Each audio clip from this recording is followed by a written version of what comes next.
Now, I've always wanted to start a talk like this, but I've never had the guts. And seeing as it's Valentine's Day, are you ready for this? Yeah.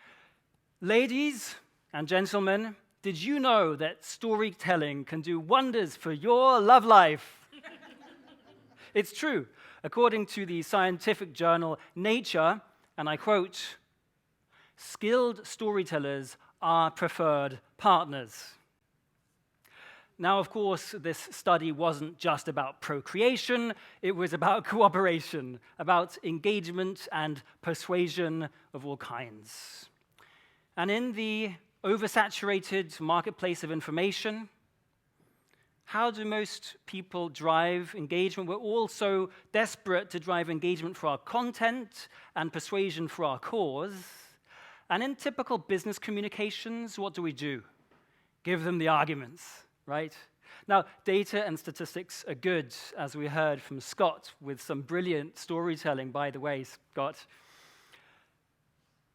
Data and arguments are important. Hopefully what we're saying is true. And they do actually touch two parts of our brains, Broca's area and Wernicke's area, language and data processing. But a good story, well told, can light up not just two, but up to 7 regions of the brain, such as the motor cortex. If a speaker is talking about movement, not only will my motor cortex light up, but so will those of the audience. We call this brain synchronicity. And to be honest, I feel like it works better sometimes than the synchronizing of my various devices. So stories are a wonderfully holistic way of communication and engagement. There's nothing like a story to bring together the personal and the professional, intellect and imagination, causality, and a bigger cause. And don't we all want to feel like we're part of something bigger? I want to focus today on 3 things that stories do, 3 unique and powerful attributes of stories. Number 1, stories simulate. Number 2, stories seduce. And finally, stories sell. Now, let's try and make this part a little bit interactive. Can you please repeat after me, humor me? Stories simulate. Stories seduce. Okay, come on, it's Valentine's Day. We can do a little bit better than that. Once again, ladies, look at your neighbor, wiggle your eyebrows, and in your sexiest voice, say, stories seduce. Brilliant. And these 3 unique and powerful abilities of stories are what led me to the conclusion that telling stories is the quickest, cheapest, and deepest way to more influence. Number 1, stories simulate. I grew up in Switzerland soon after the breakup of Yugoslavia, and we had a lot of immigrants from that part of the world. Now, between you and me, the proper Swiss were a little bit suspicious about people from that region, a bit rough and uncouth and possibly criminal. And that perception tinged the way that I thought about those countries until I visited Serbia as a teenager. And I remember walking the streets of Belgrade and thinking, this looks and feels like Paris. And I met brilliant academics and entrepreneurs. We would have tea together that we'd harvested from beautiful flower fields. And in the evening, we would drink raki, which was probably at least 95% alcohol. And they warned me that if you drink the wrong stuff by someone who doesn't know what they're doing or doesn't like you, you can go blind and impotent. So wonderful experiences. And I remember the next time that I went to Paris, shaking my head and thinking, this isn't quite as good as Belgrade. So my personal experience of Serbia trumped the perceptions that had been flying around. And I think we can all agree that your personal experience is the most engaging and persuasive thing there is. But you know what's a close second? A story. Because a story is a simulation. It's a vicarious experience. So stories simulate, part 1. Think about it. If you're watching a movie, you probably have a bowl of popcorn, and someone's massaging your feet, hopefully, and suddenly the bowl of popcorn goes flying because something happened in the movie that was disturbing or scary. Why? At a conscious level, you knew full well that you were still on the sofa eating popcorn with the feet being massaged, but part of you wasn't so sure, because at a subconscious level, you couldn't fully differentiate between the real and the imagined. Stories simulate. And that's why your story can become my story. Your experience can become my experience.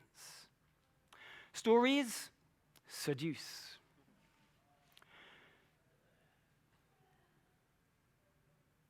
Things like chocolate and love and heroin tap directly into the motivation centers of the brain, as do stories. If a story hooks us at the beginning, that's adrenaline. It could even be cortisol, the stress hormone.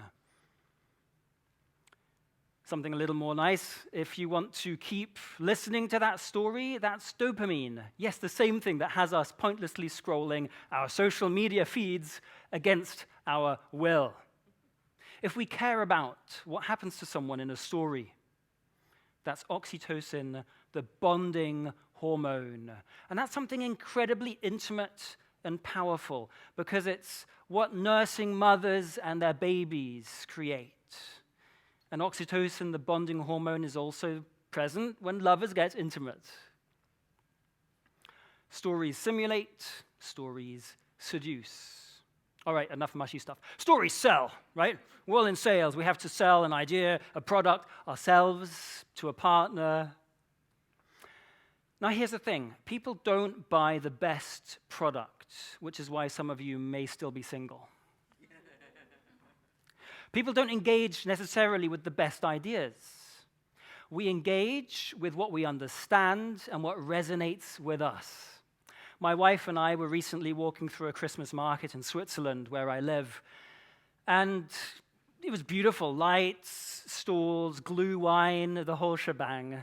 But to be honest, I was not impressed. See, I just got back from Vienna, where I saw Lalita last at the Global Peter Drucker Forum. And after having been at a Viennese Christmas market, no other Christmas market could compare. But ladies, the upside was that my wife, Kathleen, was with me this time, so no matter how bitter the cold, my heart was warm. The downside, men, was that this time my wife was with me, so we actually bought something. Here's what happened. Kathleen spots some beautiful pottery, and she ascertains that this is great quality and the price is not too bad. But there's no real urgency to buy, so we're about to move on when Kathleen catches the eye of the vendor. And you know she's a very polite lady, and so she asks the vendor, "Do you make this?" At which point the vendor gives us a wistful smile and tells us a story. She talks about how her husband and she were on holiday in Lake Como, Italy, and how they bought this fantastic piece of pottery from an ancient Italian lady.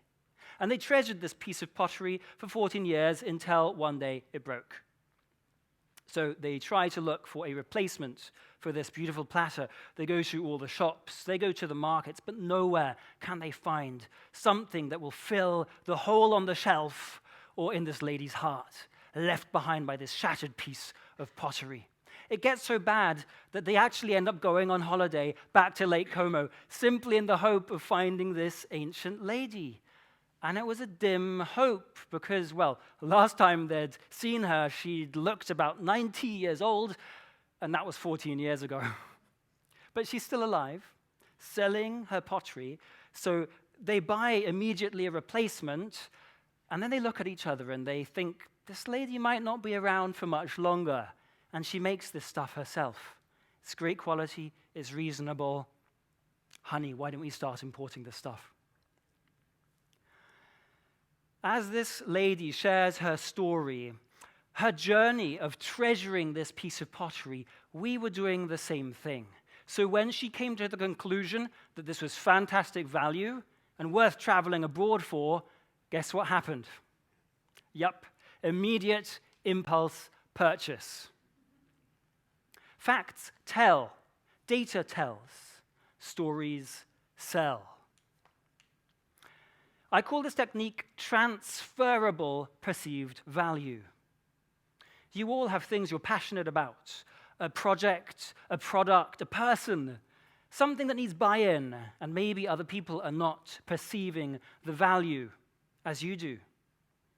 Build a bridge. Transfer the perceived value. Tell a story. Your audience will thank you.